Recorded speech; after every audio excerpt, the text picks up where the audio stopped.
Welcome to Daily Current Affairs. Today is 23rd of August 2022. The first question is first indigenous hydrogen fuel cell bus is developed by CSIR DRDO, CSIR KPIT, DRDO and IIT Hyderabad, ISRO and CSIR. So answer is C, that is CSIR and KPIT Pune. तो CSIR हमारे पास क्या है, council of scientific and industrial research, plus private firm में हमारे पास है that is KPIT limited जो कि पुणे में है। उन्होंने क्या किया है, उन्होंने क्या बनाया है, first indigenous hydrogen fuel cell bus जो कि हाइड्रोजन से चलेगी। तो यूनियन मिनिस्टर हमारे पास कौन है, जितेंद्र सिंह, उन्होंने इसको लॉन्च किया है। ठीक है, तो ये इंडिजीनियसली मतलब कि इंडिया ने खुद बनाया है by using with the help of CSIR and KPIT limited Pune. So this बस है जीरो एमिशन। ठीक है, जीरो एमिशन मतलब कि कार्बन एमिशन इसमें बहुत जीरो है, नेग्लिजिबल है एज़ कम्पेयर टू डीजल बस। तो डीजल बस जो होती है वो बहुत ज़्यादा कार्बन एमिशन करती है। ठीक है, जो डीजल बस है वो लॉन्ग डिस्टेंस रूट्स में कितना करता है, 100 टन ऑफ CO2 एनुअली वो जनरेट करता है। तो इसकी वजह से क्या होगा, हाइड्रोजन जो हाइड्रोजन फ्यूल सेल है वो रिप्लेस करेगा हमारे पास डीजल बसेस को, और वो क्या करेगा, बहुत ही कम CO2, नेग्लिजिबल CO2 जो है जनरेशन होगा, means zero emission of CO2 will be there. So CO2 emission is about 12 to 14% of CO2 emission in India. ठीक है, जो 12 से 14% के बीच में जो CO2 का एमिशन होता है वो किसकी वजह से होता है, डीजल की वजह से। डीजल की वजह से जो चलने वाली हैवी व्हीकल्स होती है उनकी वजह से होता है। अगर हम इसको रिप्लेस कर दें जो डीजल पावर्ड हैवी व्हीकल्स है by using the hydrogen fuel cells buses, तो ये सारा का सारा percentage of carbon will get removed. At the same time, hydrogen fuel cell vehicles will provide excellent mean of eliminate on-road emission in the region, मतलब कि carbon dioxide के level को ये रिड्यूस कर देगा। एंड HFC टेक्नोलॉजी मतलब कि hydrogen fuel cell technology is a chemical reaction. ठीक है, इसमें क्या होता है, हाइड्रोजन और ऑक्सीजन को आपस में मिलाया जाता है जिसकी वजह से क्या हो जाता है, इलेक्ट्रिक एनर्जी जो है जनरेट हो जाती है, जिसको हम फिर किसको चलाने में यूज़ करेंगे, बसेस को चलाने का यूज़ करेंगे। सो CSIR हमारे पास क्या है, CSIR की अभी अभी एक न्यूज़ आई थी कि फर्स्ट फीमेल डायरेक्टर जनरल बनी है, that is doctor N Kalaiselvi. Now 10th national conference of women police is being held in Shimla, Kochi, Delhi और Chandigarh. So answer is A, जो आजकल क्या है 21-22 तारीख को शिमला में national conference of women police, ठीक है, इज़ बीइंग हेल्ड। तो ये कौन करवा रहा है, home ministry plus bureau of police research and development. First Indian women to win gold in under 19 world wrestling championship, Antim Panghal, Vinesh Phogat, Shashi Malik और Babita Kumari. So answer is A, that is Antim Panghal. Antim Panghal हमारे पास एक बॉक्सर है, अंडर 20 जो चैंपियनशिप हो रही है हमारे पास कहाँ पे, सोफिया बुल्गारिया में हमारे पास क्या हो रही है, अंडर 20 वर्ल्ड रेसलिंग चैंपियनशिप। तो इसमें क्या हुआ, इसमें इन्होंने गोल्ड जीता है और ये ऐसा करने वाली पहली इंडियन वुमेन बनी है। ठीक है, ये कहाँ से है, she is from Haryana Hisar. Wrestler Antim Phogal made history on Friday by becoming the first Indian women wrestler to win under 20 world championship. 8-0 की बढ़त के साथ इन्होंने हराया किसको, कजाकिस्तान की एटलीन शागायेवा को। एटलीन शागायेवा, आपने ये नाम भी याद रखना है, एटलीन शागायेवा को हराया है किसने, अंतिम फंगल ने। और वो जो एटलीन है वो कजाकिस्तान की है और Antim Phogal she is from India, Haryana Hisar. तो उन्होंने गोल्ड मेडल जीता है, फर्स्ट वुमेन बन गई है वो। ठीक है, उसके बाद number of medals won by India in wrestling in CWG Commonwealth games 2022 में थे 12। तो रेसलिंग में हमने 12 जीते थे, CWG 2022 में 6 gold 1 silver 5 bronze. And top 5 ranks in CWG Commonwealth games, that is Australia, England, Canada, India and New Zealand. Who has been appointed new secretary of president of India? So president of India जो है हमारे पास, ठीक है, उनके पास क्या होता है, एक सेक्रेटरी होते हैं उनके। ठीक है, जो सेक्रेटरी है उनको किसको अपॉइंट किया है, Rajiv Gaba, Rajesh Verma, Vinay Mohan Kwatra, Ajay Kumar Bhalla. So answer is B, that is Rajesh Verma. So Rajesh Verma को न्यू सेक्रेटरी बना दिया है प्रेसिडेंट ऑफ इंडिया का। सो अब हम करेंगे कि राजेश वर्मा कौन है, he is the secretary of president of India. अब राजीव गाबा कौन है? राजीव गाबा कुछ दिन पहले पढ़ा था, India's cabinet minister secretary. India के जो कैबिनेट सेक्रेटरी हैं वो है Rajiv Gauba. Vinay Mohan Kwatra foreign secretary of India. Vijay Kumar Bhalla is the home secretary of India.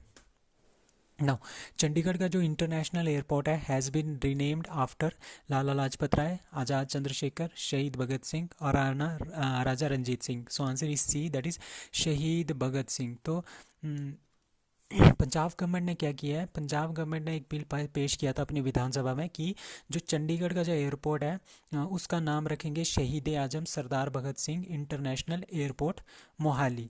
The Haryana government, तो अब पता है आपको कि हमारे पास एक हरियाणा है एक पंजाब है, उन दोनों की कैपिटल किस कहाँ है? चंडीगढ़ है। ये दोनों इसके ऊपर लड़ते हैं कि ये हमारा है चंडीगढ़ हमारा है, ये दोनों आपस में लड़ते हैं। तो इसकी वजह से क्या हो गया, जो ये वाला एरिया है ये वाला एरिया जो चंडीगढ़ वाला एरिया है इसको क्या घोषित कर दिया गया है? इसको घोषित कर दिया गया है यूटी। इसी बेस पे बने थे कि इनके बीच में कॉन्फ्लिक्ट ना हो, तभी इसको चंडीगढ़ को यूटी बना दिया था। तो यहाँ पे एक एयरपोर्ट है दैट इज़ इन मोहाली, ठीक है। वैसे वो मोहाली में है, मोहाली तो पंजाब में आता है, ठीक है। तो हरियाणा गवर्नमेंट ने क्या किया? हरियाणा गवर्नमेंट ने बिल पास किया है कि जो चंडीगढ़ का एयरपोर्ट है उसका नाम रखेंगे Shaheed Azam Sardar Bhagat Singh international airport Chandigarh. But Punjab वालों ने क्या किया है कि पंजाब वाले बोलते हैं कि शहीद आजम सरदार भगत सिंह इंटरनेशनल एयरपोर्ट मोहाली इसका नाम हो। तो वर्ड मोहाली और चंडीगढ़ के बीच में कॉन्फ्लिक्ट है, दोनों पंजाब एंड मोहाली हरियाणा के बीच में। बाकी जो नाम रखेंगे वो नाम रखेंगे शहीद आजम सरदार भगत सिंह इंटरनेशनल एयरपोर्ट। अब यहाँ पे डिसाइड नहीं है, यहाँ पे दोनों के बीच में कॉन्फ्लिक्ट है, मोहाली है या चंडीगढ़ है। पंजाब वाले बोलते हैं मोहाली, बट हरियाणा वाले बोलते हैं कि यहाँ पे चंडीगढ़ होना चाहिए। तो सीएम ऑफ पंजाब इज भगवंत मान, सीएम ऑफ हरियाणा मनोहर लाल खट्टर। अब 23 मार्च 1931 को क्या हो गया था? उनको एग्जीक्यूट किया गया था, किसको? शहीद आजम भगत सिंह जी को, फॉर लाहौर कॉन्स्पिरेंसी उन्होंने मारा था सैंडर्स को मारा था, जिन्होंने लाठी चार्ज किया था लाला लाजपत राय के ऊपर, जो कि लाला लाजपत राय किसके आइडल थे? भगत सिंह के आइडल थे। एंड ही गॉट डाइड, ठीक है। लाला लाजपत राय की जब उसमें लाठी चार्ज में मौत हो गई थी, उसके बाद क्या कर दिया? उसका बदला लेने के लिए भगत सिंह ने किसको मार दिया? सैंडर्स को इन लाहौर। सो लाहौर में ही इनको क्या दी गई थी? फांसी दी गई थी on 23rd of March 1931. Which state government plans to set up 300 rural industrial parks over 1 year? ठीक है, 300 से ज़्यादा रूरल इंडस्ट्रियल पार्क जो है खोलेंगे एक साल में। इसके अंदर क्या होगा? इसके अंदर होगा जो विलेजेस में जो लोग हैं उनको क्या करवाना है? प्रोवाइड करवाना है, एम्प्लॉयमेंट प्रोवाइड करवाना है, ठीक है, by using the 300 rural industrial parks. So ये है हमारे पास छत्तीसगढ़ की गवर्नमेंट ने ये किया है। To strengthen the rural economy, ठीक है, गाँव की इकोनॉमी को बढ़ाने के लिए मेक वो क्या बनाएंगे? गौथन बनाएंगे, मतलब कि कैटल शेड्स बनाएंगे, ठीक है, ए सेंटर ऑफ लिवलीहुड, ठीक है। Chhattisgarh government will set up the rural industrial part in the state in the first year. The project will have their will be 300 such park, 300 से ज़्यादा जो है 300 पार्क जो है एक साल में वो खोलेंगे इन छत्तीसगढ़। इसके अंदर क्या होगा? इसके अंदर बहुत सारी कैटल्स होगी, कैटल शेड्स बनेगी, इसमें बहुत सारी कैटल्स होंगी। वहाँ पे क्या होगा? लोगों को एम्प्लॉयमेंट मिलेगा, इन कैटल की देखभाल करेंगे, इनसे जो निकलेगा ऊन वगैरह निकलेगी, दूध वगैरह निकलेगा, इस तरह की चीज़ें उनको मार्केट में बेचेंगे, उसकी वजह से इनकम होगी और इनमें डिस्ट्रीब्यूट होगी। तो इस तरह से क्या होगा? एक तरह का एम्प्लॉयमेंट जनरेट होगा, ठीक है। The project will be launched on, Gandhi Jayanti को होगा 2 अक्टूबर 2022 को, in keeping with Mahatma Gandhi vision of Gram Swaraj. तो महात्मा गांधी बोलते थे कि हमें ग्राम स्वराज बनाने हैं, तो उनके विजन को लेके ये 300 रूरल इंडस्ट्रियल पार्क जो है गाँव में बनाए जाएंगे, ठीक है। कॉटेज इंडस्ट्रीज़ को ये स्ट्रेंथ प्रोवाइड करेंगे। द फर्स्ट गौथन मतलब कि cattle shed will be made in Kulgam Kanker district में, ठीक है। उसका नाम होगा गांधीग्राम।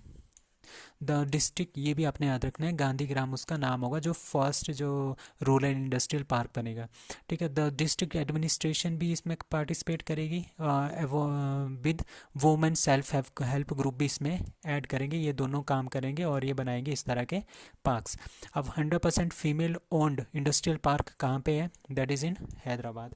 सो आपने ये याद रखना है कि छत्तीसगढ़ की गवर्नमेंट जो है बना रही है 300 rural industrial parks so next question is first state used blockchain technology to distribute the seeds to the farmers. तो जो हमारे पास झारखंड की सरकार है उन्होंने क्या किया है, ब्लॉक चेन टेक्नोलॉजी जो कि हमारे पास किस में यूज़ होती है, जो हमारे पास इसमें ब्लॉक चेन मतलब क्रिप्टो करेंसीज में यूज होती है ब्लॉक चेन टेक्नोलॉजी। तो उसके थ्रू क्या किया इन्होंने, फार्मर को अपने जो बीज होते हैं, फार्मर के जो बीज होते हैं, सीड्स होते हैं, उनको क्या कर दिया है, डिस्ट्रीब्यूट किया है by using the blockchain technology. तो ये पहली स्टेट बन गई है इंडिया की, दैट इज़ झारखंड। तो Jharkhand government in collaboration with किसके साथ, global blockchain technology major that is settlement, settlement उसका नाम है, सेटलमेंट उस ब्लॉकचेन टेक्नोलॉजी होल्डर का नाम है, कंपनी का नाम दैट इज सेटलमेंट। और झारखंड गवर्नमेंट उन्होंने आपस में मिलके क्या बनाया, उन्होंने एक यूनिक प्रोजेक्ट जो है चलाया है टू डिस्ट्रीब्यूट द सीड्स, बीज को डिस्ट्रीब्यूट करने के लिए फार्मर के बीच में। ठीक है, blockchain platform allows the distribution of the seeds valid government agency. ठीक है, गवर्नमेंट एजेंसी से वो कहाँ जाएगा, डिस्ट्रीब्यूटर्स के पास, डिस्ट्रीब्यूटर के बाद रिटेलर के पास, फिर लैंप्स और पैक्स के पास, फिर एफपीओज के पास, और उसके बाद कहाँ पे चला जाएगा, वो फार्मर के पास जो है वो सीड चला जाएगा। ठीक है, जो ब्लॉकचेन टेक्नोलॉजी होती है वो बहुत ही ज़्यादा सिक्योर होती है। फ्यूचर में इसके ऊपर जो है बहुत सारा रिसर्च हो रहा है कि हम इसको वोटिंग में भी यूज़ कर सकते हैं, क्योंकि ये बहुत ही ज़्यादा सिक्योर चीज़ होती है। ठीक है, department of agriculture office offers more than 300 crops. ठीक है, 300 से ज़्यादा जो क्रॉप्स हैं, रबी और खरीफ की जो क्रॉप्स है उसको, उसके बीज को जो है बांटा जाएगा bye using the blockchain technology. तो वो टोटल कितना सीड्स होगा, 35,000 से 40,000 क्विंटल तक जो है बीज इस तरह से वो बेच देंगे to farmers. Now geothermal energy, ठीक है, geothermal energy to be use to supply energy to Ladakh by which company, that is ONGC। तो ONGC क्या है, हमारा oil and natural gas corporation limited, वो क्या करेगा, जियोथर्मल एनर्जी से जो भी हमारे पास जियोथर्मल एनर्जी है उससे एनर्जी प्रोड्यूस करेगा, इलेक्ट्रिसिटी प्रोड्यूस करेगा, और लद्दाख में जो है जियोथर्मल एनर्जी से ही हम इलेक्ट्रिसिटी प्रोवाइड करेंगे। ठीक है, India has the ability to produce 10 gigawatt. ठीक है, हमारे पास कितना है, 10 गीगावाट ही हम जनरेट कर सकते हैं जियोथर्मल एनर्जी। तो जियोथर्मल एनर्जी जो है सबसे ज़्यादा कौन प्रोड्यूस करता है, दैट इज़ USA। ठीक है, इसमें क्या होता है, ए सी ऑफ मोल्टन रॉक्स। ठीक है, हमारे पास ये, हमारे पास क्या है, ये हमारे पास ग्राउंड है। ठीक है, इसके नीचे क्रस्ट है, क्रस्ट के नीचे हमारे पास क्या है, मोल्टन रॉक्स हैं। ठीक है, यहाँ पे लिक्विड में हमारे पास मोल्टन रॉक्स हैं बहुत सारी। ठीक है, दे कैन ओकेजनली इरप्ट। ठीक है, यहाँ पे क्या होगा, बहुत ज़्यादा प्रेशर होने की वजह से ये क्या हो जाते हैं, बाहर निकल जाते हैं, वोल्केनो की तरह ये बाहर निकलेंगे। ठीक है, हॉट स्प्रिंग की तरह निकलेंगे, वोल्केनो की तरह निकलेंगे। It is intent to capture some of this enormous amount of energy. तो ये जो यहाँ पे होती है ये बहुत ही ज़्यादा हाई एनर्जी होती है, बहुत ज़्यादा हाई एनर्जी होती है। ठीक है, अगर हम इस एनर्जी को क्या करेंगे, geologist took the geothermal energy hotspot, ये जो हॉटस्पॉट है इसको बोलेंगे geothermal hotspot, and then they took the area of the broken rock where heat can erupt. ठीक है, ठीक है, ब्रोकन रॉक यहाँ पे क्या होगी, बहुत सारी ब्रोकन रॉक्स होगी। ठीक है, यहाँ पे पहुँच गया है। ठीक है, ये तो ब्रोकन रॉक्स होगी, तो यहाँ पे एरिया वो डिटेक्ट करेंगे कि यहाँ पे हमारे पास मोल्टन स्टेट में बहुत सारा रॉक्स है। ठीक है, नाउ वेल ड्रिल्ड, तो एनर्जी भी बहुत ज़्यादा होगी यहाँ पे। तो यहाँ पे क्या करेंगे, वो एक तरह का कुआं जैसे खोदेंगे। ठीक है, यहाँ से क्या करेंगे, ये जो एनर्जी है इसको यहाँ से ट्रांसफ़र करेंगे। ठीक है, एनर्जी ट्रांसफ़र करेंगे, इसकी वजह से क्या होगा, बहुत सारा हॉट वाटर, हॉट स्ट्रीम यहाँ पे बन जाएगी वाटर की, और उससे क्या करेंगे हम, जो टरबाइन्स होंगे उसको चलाएंगे। ठीक है, टरबाइन्स को चलाएंगे, और टरबाइन के चलने पे क्या हमारे पास क्या जनरेट होगी, इलेक्ट्रिसिटी जो है जनरेट होगी। तो ये सिंपल सा प्रोसेस है जियोथर्मल एनर्जी का। तो इस तरह से हम थर्मल एनर्जी को इस तरह से हम जियोथर्मल जो एनर्जी है उसको निकालेंगे, और वो जो एनर्जी निकलेगी उससे जो हम इलेक्ट्रिसिटी बनाएंगे वो हम कहाँ पे, लद्दाख में हम उसको यूज़ कर सकते हैं फॉर पावर पर्पज़ के लिए। ठीक है, तो उसके बाद क्या हुआ ना, उसके बाद क्या हुआ, जो कोल एंड ऑयल है, ठीक है, जियोथर्मल एनर्जी में जो है 80% लेस जो है ग्रीन हाउसेस निकलती है। तो ये क्या होता है, हमारे पास एक तरह से एक ग्रीन सोर्स ऑफ एनर्जी है। ठीक है, इसमें कार्बन डाइऑक्साइड ज़्यादा नहीं निकलता है, जिसकी वजह से क्लीन सोर्स ऑफ एनर्जी भी बोल सकते हैं हम इसको। जिस तरह से हमारे पास सोलर एनर्जी है, विंड एनर्जी है, इसी तरह से हमारे पास जियोथर्मल एनर्जी भी है। ठीक है, तो जियोथर्मल एनर्जी हमारे पास सबसे ज़्यादा कहाँ पे होती है? जो पूगा विलेज है जम्मू कश्मीर है, वहाँ पे पहले से ही हमारी जियोथर्मल एनर्जी का प्लांट लगा हुआ है इन लद्दाख। तो आपने याद रखना जियोथर्मल प्लांट हमारे पास कहाँ पे लगा हुआ है? That is पुग्गा valley in Jammu and Kashmir, that is Ladakh area में। ठीक है, जम्मू कश्मीर नहीं बोल सकते, अब लद्दाख एरिया में है। Was one of the place that had the potential of geothermal energy. तो जियोथर्मल एनर्जी हम निकालेंगे और उसको कहाँ पे दे देंगे? लद्दाख में दे देंगे। ना world mosquito day is and world का जो मॉस्किटो डे है and world senior citizen day is observed on they are observed on 20 and 21 of August respectively. मतलब 20 को हमारे पास क्या होगा? मॉस्किटो डे, एंड 21 को क्या हो जाएगा? World senior citizen day. ठीक है, तो सबसे पहले मॉस्किटो डे के बारे में बात करते हैं। To increase the public knowledge, है ना, अबाउट किसके बारे में? मलेरिया के बारे में, और इसके थ्रू हम कैसे बच सकते हैं, तभी हम मनाते हैं। मलेरिया किससे होता है? मॉस्किटो से, तभी हम इस दिन क्या मनाते हैं? वर्ल्ड मॉस्किटो डे मनाते हैं। तो वर्ल्ड हेल्थ ऑर्गेनाइजेशन ने क्या किया था कि 69,000% जो है इंक्रीज़ हुआ था मलेरिया के केसेस में बिटवीन 2019 से 2020 के बीच में, एक साल के अंदर अंदर ही 69,000% इंक्रीज हुआ था किसमें? मलेरिया के केसेस में, ड्यू टू मच्छर जो मॉस्किटोज होते हैं। World mosquito day is recognized in the honour sir Donald Ross. ठीक है, सर डोनाल्ड रॉस थे जिन्होंने 1897 में क्या कर दिया था?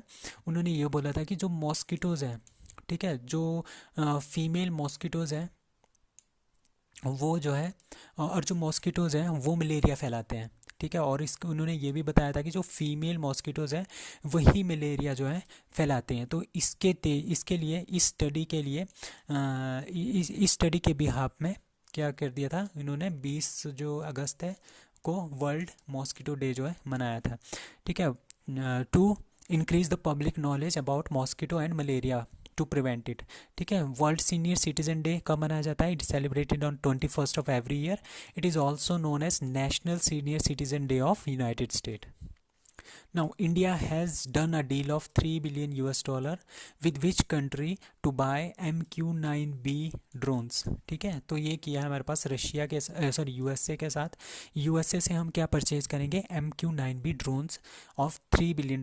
तो अभी हम देख रहे हैं कि जो गलवान घाटी है हमारे पास यहाँ पे ऊपर, ठीक है, तो गलवान घाटी में चाइना घुस रहा है। ठीक है, चाइना आ गया, तो चाइना वहाँ पे बहुत सारे अपनी मिलिट्री भेज देता है, तो काफ़ी क्लैशेस हो जाते हैं चाइना के साथ भी, पाकिस्तान के साथ भी। तो उनको टैकल करने के लिए हमने क्या कहते हैं? इंडिया विल सून बाय 30 जो है MQ-9B प्रीडेटर आर्म ड्रोन्स जो है खरीदेगी फ्रॉम यूएसए विद $3 बिलियन से। ठीक है, फॉर बॉर्डर की सिक्योरिटी के लिए। अभी हमारे पास कौन से है? इजरायली हेरोन ड्रोन्स है।